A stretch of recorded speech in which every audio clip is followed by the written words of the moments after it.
Welcome. Welcome to the first Ask an Expert of 2025. I'm so glad you're here. If you're joining us live or online, we're happy to have you to gather the information and learn more about our topic tonight. My name is Amanda Rablewski. I'm a licensed clinical social worker at Boulder Community Health. I coordinate what's called the Pillar Program. We get people connected to care for substance use disorders and other co-occurring behavioral health concerns. You can find information about us at bch.org/pillar, PILLAR. Please reach out if there's anything that we might be helpful with. I want to start off with some thank yous to BCH, to our generous funders, the City of Boulder, and Stone Cottage Studios. We're so happy to be back. And we, like I said, appreciate people being here. These are really heavy topics that we cover in Ask an Expert, and we think they're really important for people to know about, to gain the knowledge, to potentially get some help and access to resources, and to normalize these things that are very common and afflict so many people.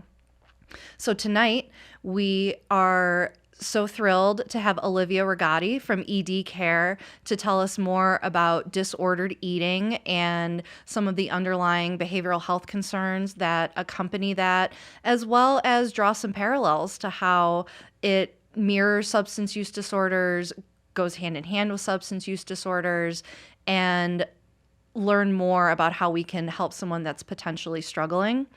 So that being said, we unfortunately will not solve any of these problems tonight, but we do invite you to ask questions, share thoughts. There should be a chat box right under your screen.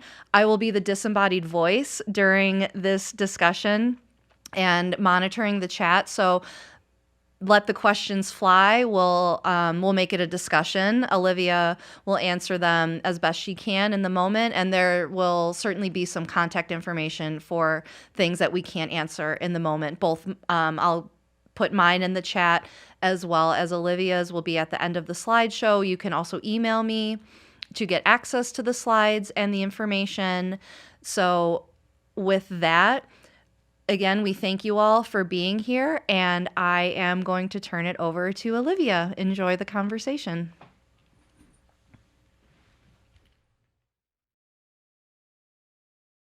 Hi, everyone. Thank you so much, Amanda and Boulder Community Health. And I'm so excited to be here to be able to speak about eating disorders and how they affect people in different ways.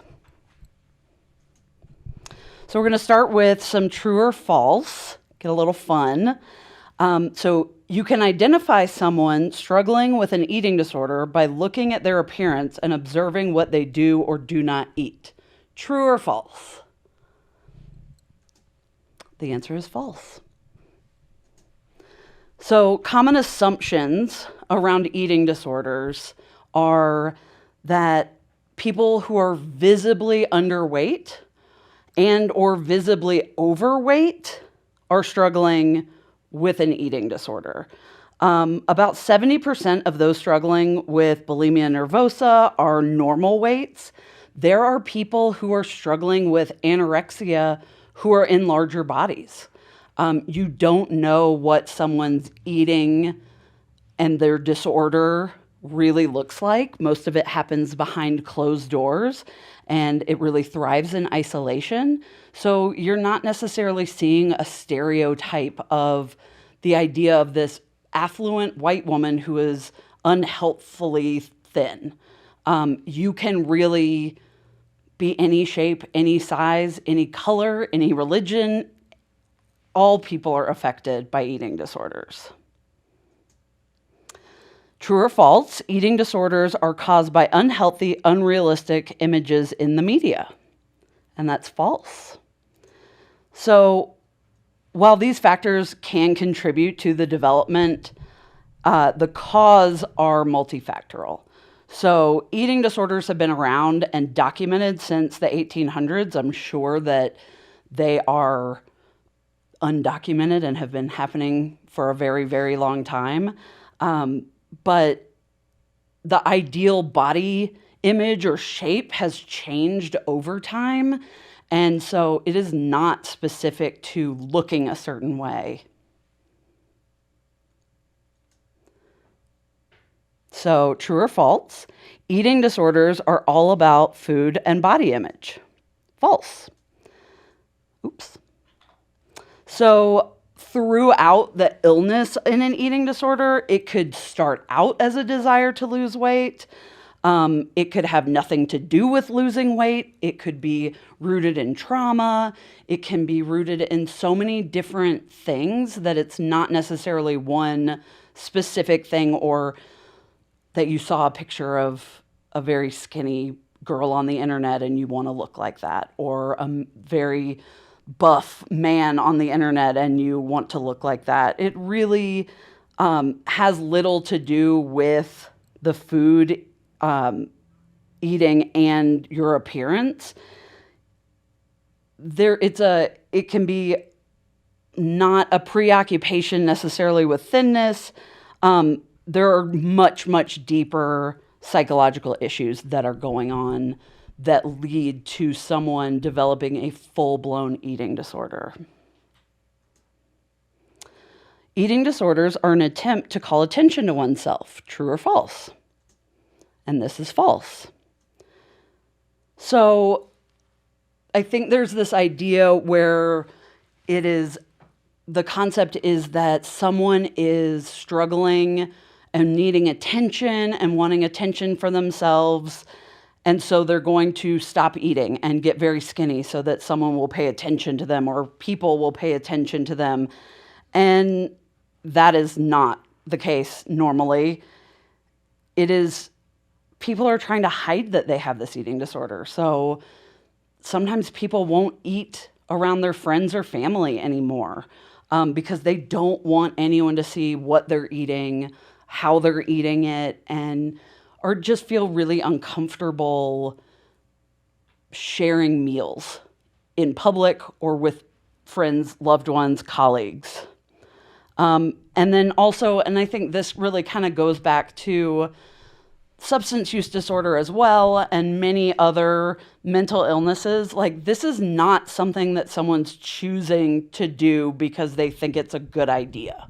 Like, this is not, it is rooted in trauma. It is rooted in wanting to find control in your life, if it's a restrictive eating disorder, or it's rooted in wanting to make your sad feelings or anxiety go away by eating more. And so this isn't something that is a choice. It is something that happens as you're going along. And fun fact, most people in our country have disordered eating. We have strange relationships with food, whether that's because of our system of how we acquire food, or, the distance we have between purchasing, say, meat and the actual farming of meat, animals that we eat, farms and vegetables, just that space that we have between us and how things are procured, how things are developed. We start having a very different relationship with food because of these kind of different styles in which the United States promotes how we're providing food to people. We also, there's things in food that we don't necessarily know about, but we will judge what's in things. If it's chips or if it's candy or if it's sweets, we ascribe a certain value to those foods. And so I think we already have a society that is disordered in eating. And so we're looking at something that goes beyond like what our normal society looks at as like, oh, this food's bad for me and I'm not going to eat it, to something that is much more dangerous. Yes, Amanda? maybe, and not to put you on the spot, this is maybe a little bit removed, but can you talk a little about like the food pyramid? And because we're socialized very young to look at the food pyramid, we need X amount of this food per day. And from my understanding, that has been debunked in recent years in recent medical literature. So can you talk just a little about that and like the impression that made on on generations of young people? And not trying to call myself out, but I grew up in the 90s, and the food pyramid, cool. The food pyramid, if you can imagine what it looks like, having grains at the bottom being the biggest chunk of the base of the food pyramid, and then at the very tippy top, was it meat? No, it was like fats, oils, sugars, but I think meat was, I want to say it was like maybe the third, like one of those middle levels. And of course, also during the 90s, early 2000s growing up, there was the huge no fat craze, where it was fat-free craze, where we had those cookies that had no fat. Everything said no fat. And so we could eat all the cookies, right? Because there was no fat in them, and fat's the bad thing. And then carbohydrates became the bad thing. And so no one wanted to eat any bread or grains or pastas, because that was what was going to be the problem. That was bad for you. And realistically, we need all of these pieces of the food pyramid to make our brains work, to make our bodies function. Right. So we need to have, in the mornings, you need to have sugar to make your brain start working. Right. And you need to have carbohydrates and fats the fat helps your body slowly start digesting things so you can feel fuller longer. Right. So while the food pyramid itself is not fully the way we should be eating necessarily, there's been so many different, like, you get this drilled into you, this is the food pyramid, this is how you're supposed to eat. Then you hear, I'm not supposed to have fat, I'm not supposed to have carbohydrates. All of these things are important to make our bodies function. Yeah. And so making sure that you're eating well, and we'll get into this, but when people are struggling with an eating disorder, part of the care team that's really important is having a registered dietitian. Sure. So that they can help you understand what you should be eating appropriately based on your height and your size as a person, and like what's going to fuel your body throughout the day. I saw a sticker recently that said that my body is the least interesting thing about me, and I feel like that is so accurate, but also it's so important to fuel it. So eating is more important than what you're physically looking like or how you're presenting in this world. Your body gets you through and helps you go to work or helps you go to school and helps you learn things and be happy and experience the joy of life. And if you're not eating appropriately, that can drag you down. And I will also get to this in a moment, but spoiler alert, eating disorders prior to the opioid epidemic and the onset of pervasive fentanyl is the most deadly mental illness. And so with eating disorders, you can actually be fine, you seem fine, and then at some point your body just stops working. And I've known teenagers who's gone into cardiac arrest at high school because they weren't eating, or adults who appear physically fine, who you see one day and are dead the next day because your electrolytes get imbalanced, all of the nutrients and chemicals and everything that your body needs to fuel it, they'll store it, it'll like go to the right places for a while and reserve what you have, but eventually it will take you down. And that's what we want to educate about and make sure we can get people into appropriate care early on to address any of the things that would lead to an eating disorder. Very thorough answer. Thank you. Yeah, you're welcome. True or false, people can recover from an eating disorder? The answer is true. So willpower and determination are essential to positive outcomes, but they're not the only thing that you need in your life to recover from an eating disorder. Full recovery requires specialized eating disorder treatment, and something that in American society, most doctors and most therapists aren't trained in specific eating disorder treatment. Even most dietitians aren't trained in that. So finding someone who is specialized in that, if your doctor is telling you that you're fine, but you know that your eating has gotten very disordered, it might be time to find another doctor to talk to. Can you talk a little bit about the additional training that medical providers or behavioral health specialists might have to continue on once they are maybe in the field already, or if they're still in training or in school? What is the additional credentialing? So there's a certification called CEDS, Certified Eating Disorder Specialist. And that is for dietitians, it's for therapists, it's for doctors, anyone who works in a behavioral healthcare setting or healthcare setting that specializes and understands eating disorders will have that certification, or they're working towards it. And so a friend of mine just got her RD CEDS, and so she is now an certified eating disorder specialist. Yeah. I think that highlights of what you said earlier, though, of like that it thrives in isolation, because maybe like even if your doctor isn't recognizing this or your therapist isn't recognizing this, it's so much like, well, they think I'm fine. They haven't said anything. And it's just, I can keep going. I'm doing fine. Yeah. And I think it's something we expect our doctors, our primary care doctors, pediatricians to be the ones who can tell us what's wrong and what's going on and identify if there's a problem, even if we don't have awareness around it.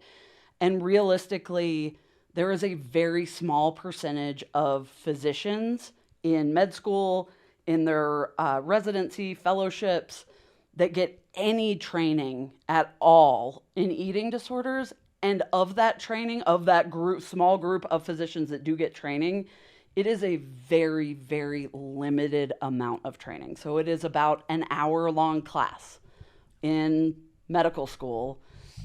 I've heard maybe up to 4 hours in the class, but it is not something that is specifically taught in medical school, in a master's program to become a therapist, in a PhD program to become a psychologist. It just is not trained at those levels. Yes. And so you really have to seek out that training. Thank you. Mm-hmm. So I have 4 eating disorders listed on this slide. There's anorexia nervosa, which is kind of what everyone thinks of when they hear eating disorder, where you are not taking in enough calories. It can lead to a very low body weight. And then there's an intense fear of being fat or gaining weight. Our society really reinforces when people lose weight. And so even if your eating disorder isn't around your body image or anything like that, as soon as people in your life that you love and care about and want validation from are just saying how proud they are of you, that you've lost the weight and you're keeping the weight off and you look so good, that reinforces that what you're doing is right. And it makes your brain want to continue to do these behaviors because you are getting that love and attention and validation from those who care about you. Especially if there's any trauma, like childhood trauma that you've had with parents. Some people have very difficult relationships with their mothers, daughters and mothers. Like there can be strain on that relationship. But when you've had strain in that relationship and you've gotten older and you're an adult, but you still want your mother's love and validation, and she's saying how proud she is of you that you've lost this weight, it is really difficult for people to let go of that eating disorder, even in treatment, because they have gotten that validation. With anorexia nervosa, there is just straight restricting anorexia nervosa, but you can also binge. So sometimes people are very anorexic and then binge once a week when their body is just so starving. So it doesn't look like you think just someone is not eating. They're like the episode of Full House when DJ stopped eating because she wanted to lose weight to look good in a bathing suit. So she was only eating ice and then passed out at the gym. That is, some people are truly doing that, but then there are other times where they are consuming larger amounts of food, but they're still anorexic. Then there's bulimia nervosa, where it is eating large amounts of food, typically eaten during a 2-hour time frame. So you're like a big binge of food. And we're not talking like you had a burger and fries and a dessert and you're very full. We mean like several burgers, several servings of fries, several milkshakes. That is, and then purging afterwards. So, or not necessarily purging, exercising. So it could be excessive exercising, laxative use so that you poop it out. And so there's just, it looks very different in different ways. There's also people that will binge drink, but they won't eat all day. So their caloric intake is all alcohol, but they're trying to keep themselves thin and be in control of things, but they're still binging. Engaging in that behavior. Correct. Yep. So then there's binge eating disorder, where binge eating disorder, there's no purging, and you are eating a significant amount of food within a 2-hour time period, usually. And that is, part of that is like a lack of control. And if there's a lot of emotions involved, that you had a really bad day at work and you come home and order a lot of food to be delivered and eat all of it. So there's a difference too, just so you know, like there's eating a lot of food for like a normal person, whatever that is one thing, and feeling full and overstuffed. But then there is the graduation from that to increased food over time, where you can get to a point where you're eating 3 large pizzas in one sitting or 3 bags of potato chips in one sitting, where it becomes very dangerous and your body is not able to really deal with that amount of food. And then the last eating disorder I have on this slide is avoidant restrictive food intake disorder, or ARFID. So this is something that is newer in the DSM, that is being recognized as an eating disorder that we used to look at as like picky eaters. So children that only want to eat macaroni and cheese and chicken nuggets. Yep. And they are not growing out of that phase. So you stay in that phase and you get into your late teens, 20s. There's a malnutrition aspect to it, and there's a social aspect to it where you are afraid to go out to eat with your friends in college because you've never eaten a hamburger before and they're going to a hamburger place. A lot of it stems from sensory issues, so textures, smells, colors, consequences, like fear of consequences, that it's going to make you feel sick, you're going to throw up, it's going to choke you, it'll get stuck in your throat. So, or that you have like GI distress or you will vomit. It is a very different type of eating disorder. Sometimes it can be co-occurring with autism spectrum disorder, where there's just more sensitivities around certain things, or fear, like if you were small, young, and ate something that was new, may have choked on it, or your tummy hurt afterwards, you're convinced that any of these new foods are going to do the same thing. So eating disorders are very common. 90% are female, but males still get eating disorders. It affects 7 million girls and women, and it affects 1 million boys and men. So it's still a lot of males have eating disorders. If you think about wrestlers in high school and the importance around their weight, if they have to gain weight or lose weight, it's all done in a very unhealthy way, and those patterns and those behaviors can get stronger as you get older and learn. That's how you learned how to control your weight, if that's what you're into. And people can really, that takes a hold in those moments where there's a coach or a person in power that you look up to that's telling you need to lose weight or you need to gain weight. Then the cycle can start. Binge eating disorder affects more than anorexia nervosa and bulimia nervosa combined.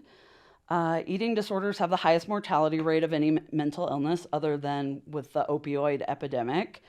And eating disorders are much more complex than the stereotype is. So a lot of different factors can lead into an eating disorder. You can have a genetic predisposition, early onset puberty. When you're young and you're going through puberty before other peers, you feel like your body is changing. What can you control as a young person? What you're eating, what you're allowing to put into your body. And so it's not a conscious thing necessarily, but it's something that can control how you physically look so that you don't feel different than other people, even though you're going through puberty earlier. Gaining a lot of weight rapidly. So if you're in middle school and you're just at that age where your body is shifting and getting really weird and you gain some weight, sometimes you're like, oh, well, I can't gain this weight, so I need to restrict my food intake, and starts an eating disorder. Other psychological disorders, there's, like we were saying, autism spectrum disorder or substance use disorder too, that those go hand in hand. And oftentimes someone who's in recovery from substance use disorder is then struggling with their eating disorder. And we in the treatment world kind of say it's like whack-a-mole, that one behavior presents and we get that under control and another behavior pops up.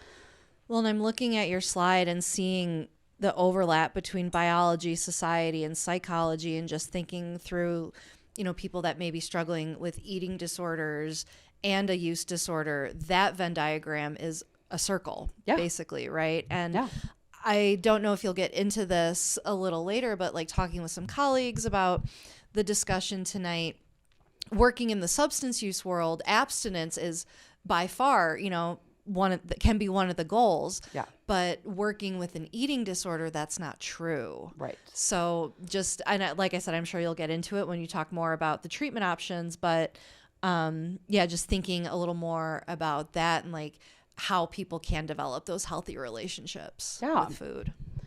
And then, the social environmental factors, family relationship dynamics. We see it a lot in the treatment world where someone struggling with an eating disorder was raised by parents who struggled with eating disorders. So we actually have a question that came in that asks, are eating disorders hereditary at all? So I can't say necessarily that it is genetic. Your genetics definitely predispose you to things. So addictive behaviors and eating disorders kind of go hand in hand. And so while, yes, there's also those environmental factors. So if mom was struggling with an eating disorder and you saw her relationship to her body, her relationship to food, and then you wanted that validation and approval from mom, you can start mimicking those behaviors and learn that way. The age-old nature versus nurture, right? Yeah. So yeah, Good question. Having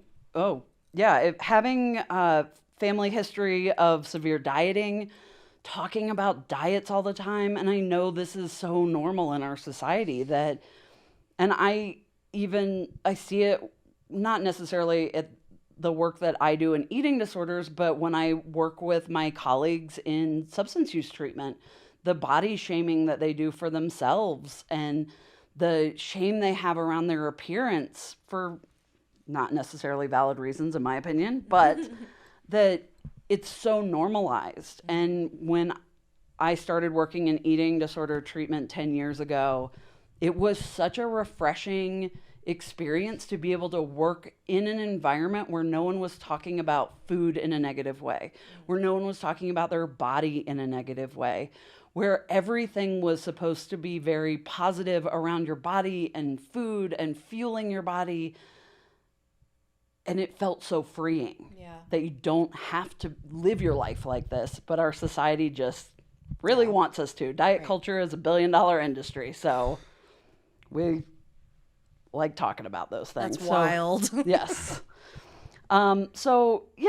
Competitive academics, social environments, sports that require specific body types or weights, media message, diet culture, and then social media too. And this was something that you and I had talked about a little bit, Amanda, that social media isn't the problem, but it contributes to it so much. So absolutely. You have a teenager and their algorithm on their TikTok is thin talk, which is how to stay skinny, how to look thin, what you should be eating. And you just fall into these things. It's the algorithm is like, oh, this is obviously a teenage girl that's trying to fit in. Let's throw some thin talk her way. And it can really erode someone's strength of being able to fight an eating disorder or accept their body for the way that it is. Especially those developing brains, they're just so vulnerable to their environment. And when you're constantly getting the messaging of stay skinny or whatever it may be, I mean, you're punching with one arm tied behind your back. Yeah. And there's the phrase, nothing tastes as good as skinny feels. Oh, yep, I've heard that one. I call shenanigans. Have you had pizza? Right. So let's get into detecting an eating disorder. And it's tricky because we do live in this society where people talk about their bodies all the time and talk about what food they ate or how bad they were because they ate that cupcake or whatever it may be. But excessive concern about their weight and shape, when someone's fixating on that all the time, every conversation comes around somehow to their body size. Unexplained weight loss or changes in weight that are pretty rapid. And I will say, nowadays with GLP-1s on the market, that it happens all the time. You see someone 1 month and the next month they're half of the size that they used to be. GLP-1s, there have not been a lot of eating disorder specific research done yet because they haven't been on the market long enough, but it is essentially a medication that is prescribed by a doctor, so it's approved, everything's good, and puts you into an anorexic state. Oh my gosh, where have we heard that before? I got it from my doctor. Exactly.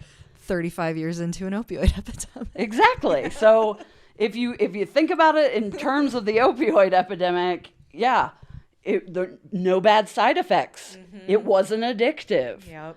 All of these things that we now know are not true can very well be what's happening with GLP-1s. Sure. Don't come at me, GLP-1s.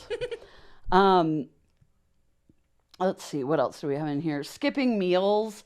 That's something that I think is valued in our society. I was working so hard, I worked through lunch. It's not good for you. Yeah. And skipping lunch can lead to skipping breakfast and then lunch. And then you're binging at night because you're so hungry. And then you have weight gain. So you get on GLP-1s. And then it's just It's all such a cycle. vicious cycle. Yes. Avoiding eating in front of other people. If you have loved ones that you're living with, your children, your parents, you have best friends that for whatever reason you never see eat and they never go out and eat in front of anyone, that's a good sign that there could be something going on. Sure. Again, and I will say this more times in this presentation, but eating disorders thrive in isolation. They are hidden. No one is out there in these streets being like, yeah, I ate dinner and then made myself throw up. It is a hush-hush, secret, quiet thing that is rooted in shame and embarrassment and is hidden. Mm-hmm. And so identifying them early is hard. Sure. And that's why we need to have these conversations, and we need to talk to our children and Bingo. Parents and adults and everyone in between that, like, these things aren't what's important in life. Mm-hmm. Your body needs to be fueled, but your body's shape and size doesn't make you any less valuable. Your ability to not eat all day is not a good thing. Working really hard and not eating, not good. Right. It's just the meat suit covering the skeleton. Yeah. It's the meat suit that carries my brain around. Right. Oh, and this is another important one too. I will say a loss of a menstrual cycle in girls. Mm-hmm. That can be pretty telling. And then ritualistic eating. So much like ritualistic substance use, where when someone's, say, a heroin addict, old school, I know this doesn't happen much anymore, but modern injection drug user. Right. There's a routine to it, and there's you have a little kit, and you have your whole practice of how you do whole things. Prep and that is the same with eating disorders, but everybody eats, so you're not really thinking about that. It may be you restrict all week, and on Friday you get to eat your certain things. You have your cheat day. Right. And that's normalized in our culture. So how to help someone with an eating disorder? Coming and watching this video is great, a great first step. Learning as much as you can about eating disorders. Talking openly and honestly.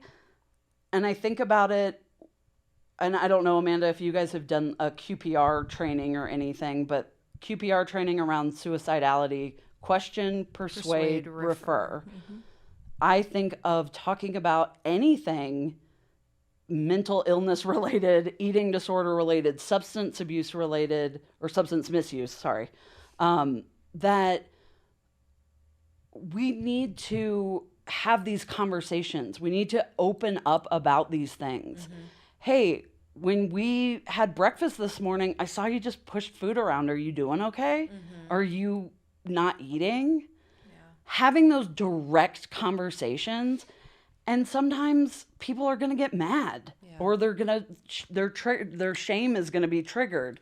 But being open and honest, and being thoughtful, and I'm here to support you. I love you. I care about you. I want to make sure you're doing okay. Yeah, I'm okay. But continuing to have that conversation, right, and continuing to follow up with that loved one to make sure that they know that you're there in a non-judgmental way to support them. You're a safe person. Yeah. Yep. Stick to facts. Calmly point out why you're concerned. Remove the stigma. There's no shame in admitting you struggle. Guess what? It's okay to say that you're depressed. It's okay to say that you have anxiety. We're working on all this stigma, but there is a limit. And people talking about their bodies and their food intake, and if they're struggling mentally and it involves food, people pull back and they're afraid to talk about it. Let's open up the conversation and talk to each other. Yeah. Be caring but firm. Like, don't let somebody get angry with you and push you away. Care about them, but consistently continue to care about them and see what's going on, ask them more questions. And don't wait, I think, is like my biggest thing. The earlier an eating disorder is identified and detected and treated, the better your results are in recovery. Oftentimes, people's eating disorders start between the ages of 5 and 8 years old. Babies. Little tiny babies that don't fully understand what's going on, and then things progress. They go off to college. They're totally alone at this point. Their eating disorder can really thrive, and then it gets identified. Then a school counselor notices, or then you come home for Christmas and mom notices or dad notices, and you have had this eating disorder more than half of your life. Your brain developed in an eating disorder state. And so if we can identify things when they happen early on, getting people to a therapist that is eating disorder educated and can start talking to your kiddo about their body and accepting their body for the meat suit that it is.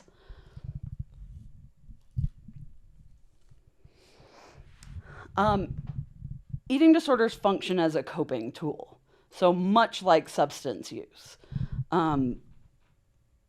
For more serious and painful underlying issues and feelings that someone is having.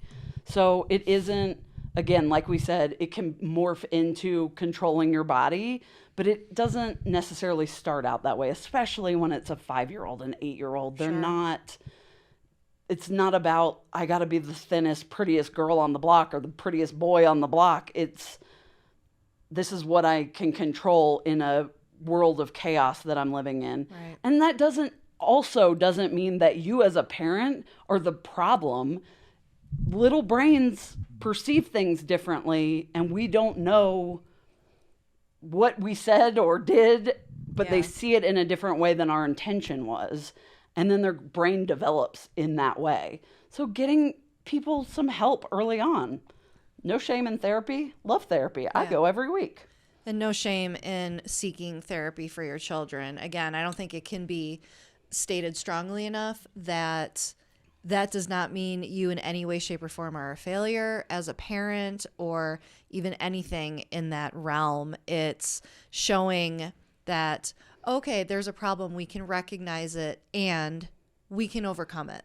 Yep, absolutely. Yeah, the 5 to 8-year-old thing is just, it's jarring because even with substance use disorder, generally, age of first use can be as young as 11 years old. And to think, because 11-year-olds are little to me, that's still a young kid. Yeah. And then to think that something that could potentially be impacting somebody for a good chunk, if not the rest of their lives, happens earlier it's I don't know if surprising is the word, jarring, is and the emotion. It's something too that when you are that young and you're experiencing things that maybe your parents don't realize that you're experiencing, and your brain is forming in that maladaptive way, that these are things that if you look at them at a child, we need to get you help. Right. It isn't it's not a slight on anyone, any adult in that child's life. It really is their own perception and their little experience, and they don't have a lot of experience, and so they perceive things in very different ways. They can perceive certain things as threats that I wouldn't perceive as a threat as an adult human, but as a little person, they don't have that experience to draw from. We actually have another really good question. Is treatment different for kids that young?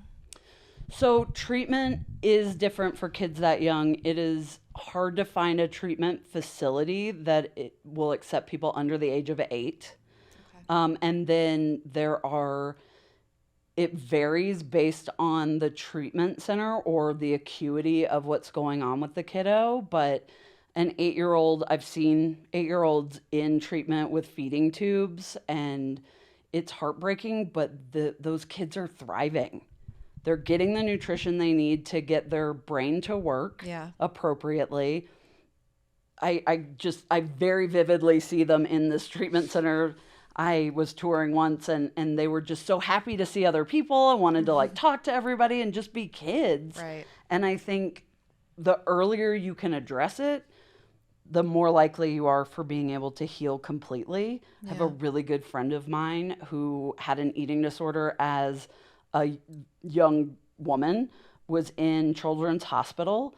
I think maybe starting at age 11, had to go a few times, and is now a full-grown adult who doesn't have disordered eating at all, it's not even something that she thinks about. So while treatment does look a little bit different for kids, especially because residential treatment is hard to leave your little there. And so, just trying to find that appropriate support, whether it's through therapy or if it needs to be in a hospital, it just it varies. Sure. Thank you. Let's see. Yeah, so a lot of this, the self-punishment, dealing with anger and rebellion, numbing, sometimes binge eating, it releases those feel-good hormones in your brain. Lighten up that reward system. Yep. and you really, it can numb you out.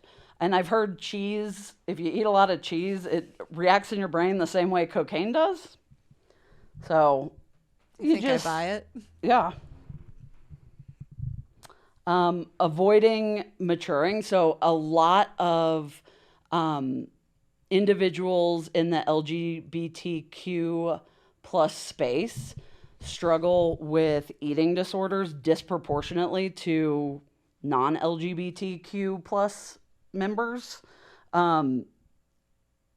Because sometimes, if they're trans or they just don't feel right in their body for whatever reason, that an eating disorder behaviors can start happening, restricting so that you're not developing, you've lost a lot of weight, you're not having your period anymore, your breasts aren't developing because they don't feel comfortable in the body that they're growing into. Sure.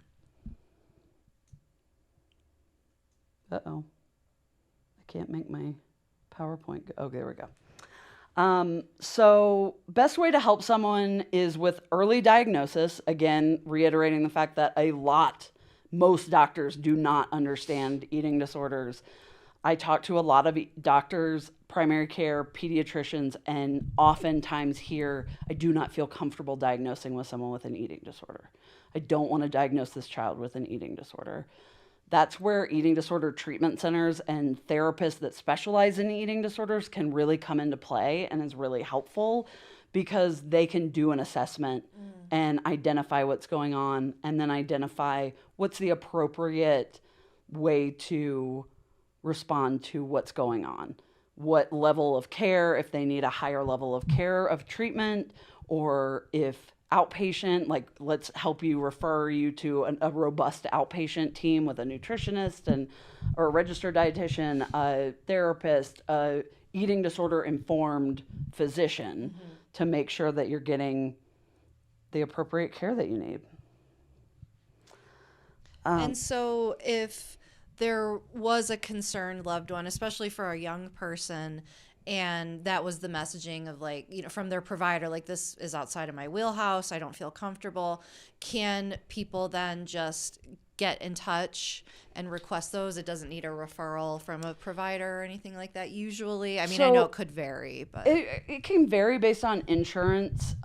Typically when it comes to a higher level of care, like substance use treatment, similar to that most eating disorder organizations will do a free assessment. Okay. So you can talk to, and most eating disorder facilities have licensed or at least master's level therapists, clinicians on their admissions team so they can really kind of drill down and ask the appropriate questions and get a really good feel for what the eating disorder, how it's presenting, and what's the appropriate plan of action to move forward. Great. And so that can be done. And then if a referral is needed or anything like that, that can be communicated back to primary care provider. Oh, great. Yeah. Okay. Like I had said, importance of early intervention, speed of recovery, reducing the symptoms to a greater extent, the likelihood of staying in recovery from your eating disorder, the earlier the better. That doesn't mean that if you've had an eating disorder for 20 years or 30 years that you can't recover from it. You absolutely can. It's just, it takes a little bit more work. Sure. And it's not easy or fun, but it is something that is so necessary. Yeah. And fortunately, there's so many wonderful providers out there that really will hold the hope for you and your recovery while you're not able to hold that hope for yourself. Yeah. When left untreated, eating disorders tend to become more severe and less receptive to treatment.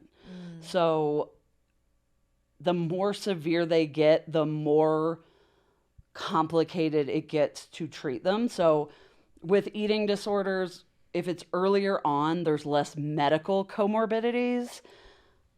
When someone is very sick in their eating disorder, a lot of times someone has to go to a specific like intensive care unit in a hospital.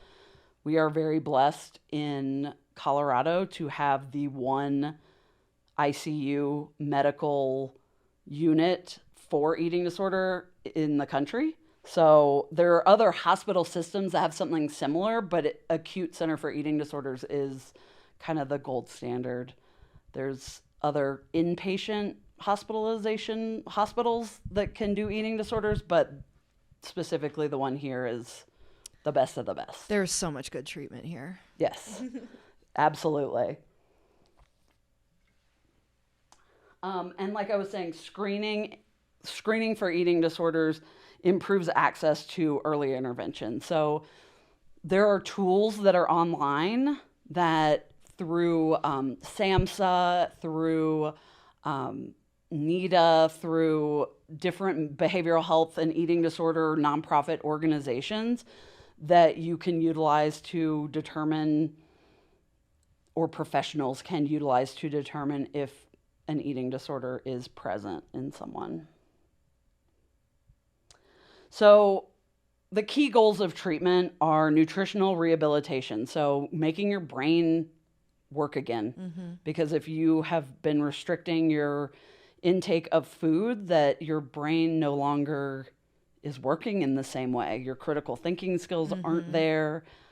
You lose a lot of like rational thinking when you, I mean, think about being hangry and how if you get home from work and there's nothing in the refrigerator and you're grumpy and you're tired, but that's the kind of state some people's brains are in all the time when they're restricting. And so you know that you can get irrational. You know you might snap at your husband or your kids, but this is someone's like normal state sometimes when they're restricting, and that is just, it's not functioning right. Yeah, it's unsustainable. Normal eating behavior. So, and I say normal because air quote normal, right, because it's whatever works for you. We want at EDCare, definitely, we're just trying to get someone to the healthiest place that they can get to. We want you to be as well as possible. Does that mean you're going to eat everything perfectly and all of your meals are going to be perfectly balanced and have a sweet treat at the end? No. Sometimes you're going to grab something that you got to grab, but the fact that you're grabbing it and eating it is amazing, and that's a huge win. Yeah. Healthy thinking about weight. Again, this is just the meat sleeve that carries me around, and I'm so grateful for it. Not thinking constantly about how much you weigh, what your size is, what size pants you wear, those types of things. Like trying to let that go as much as possible. again, in our society, very difficult. Right. But I promise you, I wish everyone could work in eating disorder treatment, because the amount of freedom you feel when you are not consumed by that in your daily life is a magical place to be. Treatment of emotional problems contributing to the eating disorder. So trauma that you've experienced, whatever has been leading you to behave in this way and these specific behaviors around your eating. I say this all the time. No one becomes a heroin addict because their life is amazing and they're perfectly happy. Right. No one has an eating disorder because they got everything they ever wanted in life. Right. All the needs chilling. are met, and we're going to blow it all up. Yeah. Everything's perfect, but I'm just going to stop eating. So just being able to drill down on that again in eating disorder treatment, because you're only in a higher level of care for treatment. There's only so much that we address at those higher levels. A lot of the work's done in outpatient. Yep. But it sets you up for success in those higher levels Gets of care. you stable. Yeah. Increased family support and awareness in treatment. Typically, you'll have psychoeducational groups where parents attend or chosen family attend to learn about how to support someone who's struggling with an eating disorder, what not to say, like talking about their weight, not cool. Right. Talking about bodies. We don't do that. I imagine very similar to substance use disorder treatment, where it's a family disease. It affects the whole family system. Yep, absolutely. Screening questions. So asking how often they're thinking about their weight, their size, what they're eating, manipulating food intake to change your body. Do you ever eat in secret? Do you ever feel shame or guilt around food or your body? Like, asking these questions is really helpful. Again, most of us could probably answer somewhat yes to these. It really is when it's gone a little bit further than just that, like, yeah, I have eaten in secret before. You're always eating in secret or very frequently eating in secret. Or avoiding social interactions because of food or the way I perceive my body. And then considerations when addressing someone you're concerned about. Don't give people advice. It's just not, like, it comes off very flippant and disrespectful, and like they don't know how to take care of themselves. Like, you don't want to make comments about observations. You want to really, everything needs to be rooted in fact and reality. Not accusing someone or being judgmental.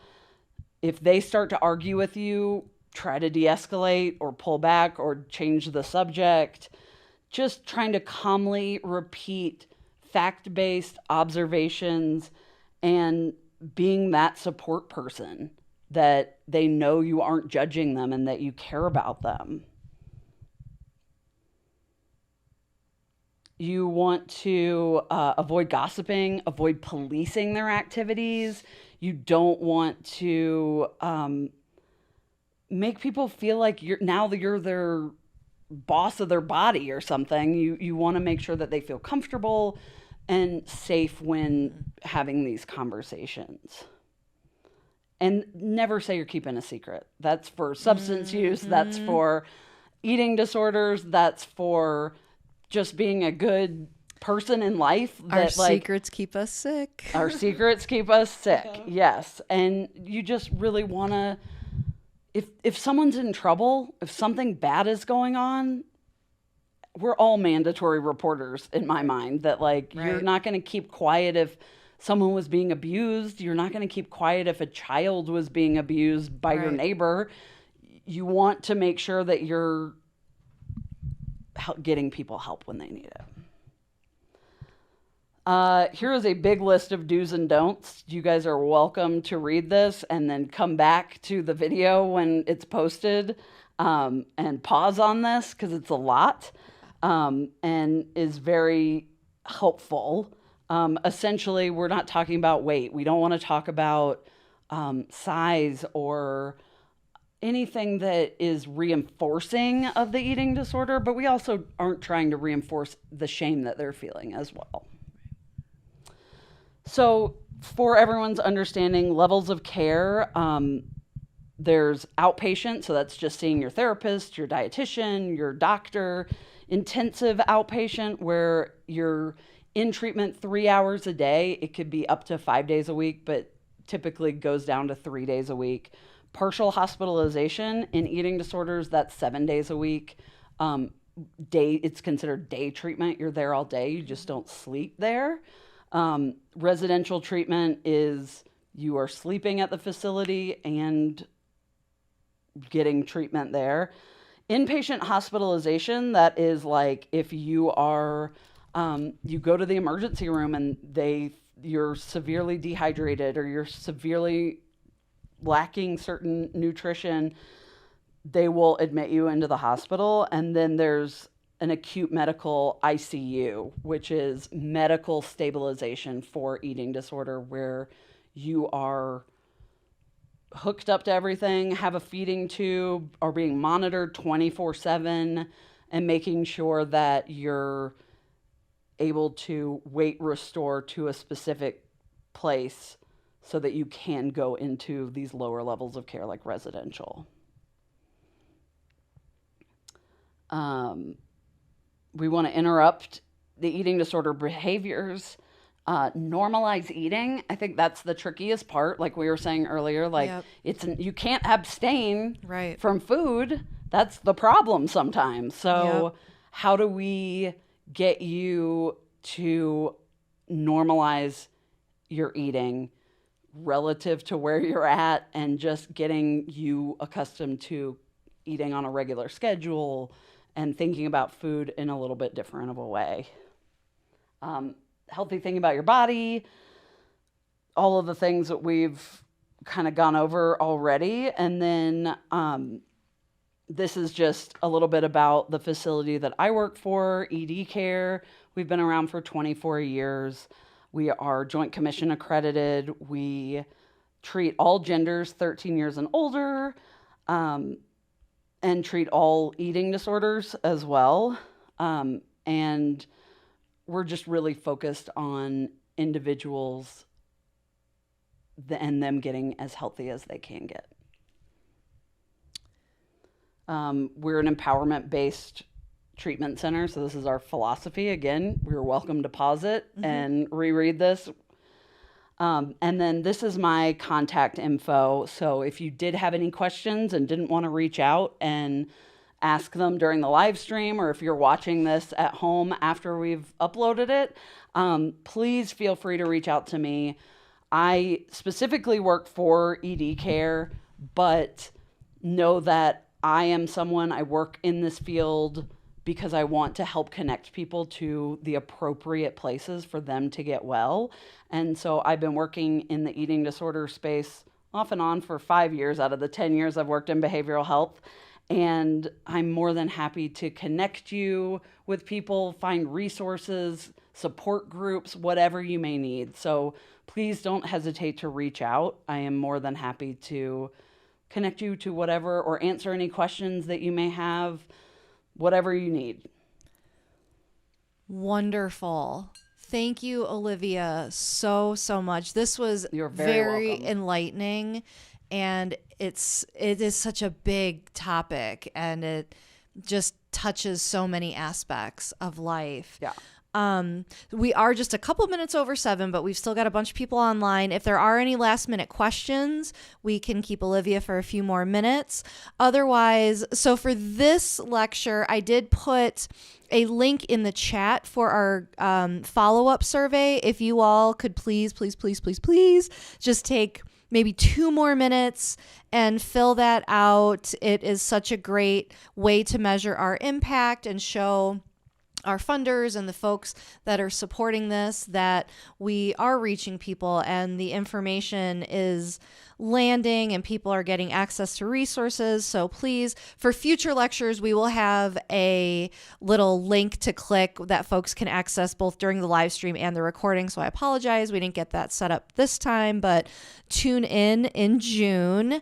It doesn't look like any more questions are coming in. The last thing I want to say, beyond how much I appreciate you taking the time and sharing the knowledge, is that one of the through lines of your discussion is the hope. And that is something that we always try to really drive, and we want that to shine through in all of these lectures, is that recovery is so possible. Absolutely. And people are just thriving in their recovery. And like you said, it's hard work. And especially at the beginning, it's a very heavy lift, but being on the other side of that freedom from the eating disorder, the substance use disorder, the behavioral health disorder, it is so possible. And like you mentioned too, there's just such a big community of people waiting with open arms. Absolutely. To provide that so support. many amazing human beings in this country that want to help. Yeah. And so please do your own research if you want, or reach out, whatever works for you. But there are amazing humans in this space that are there that can support you or your loved one through this struggle. Once again, thank you all so very much. Thank you, Olivia, Stone Cottage, the hospital, the city, everybody that's watching this or has watched this. We appreciate everybody's effort and expertise and support, and keep coming back and reach out if any of us can help. Thank you.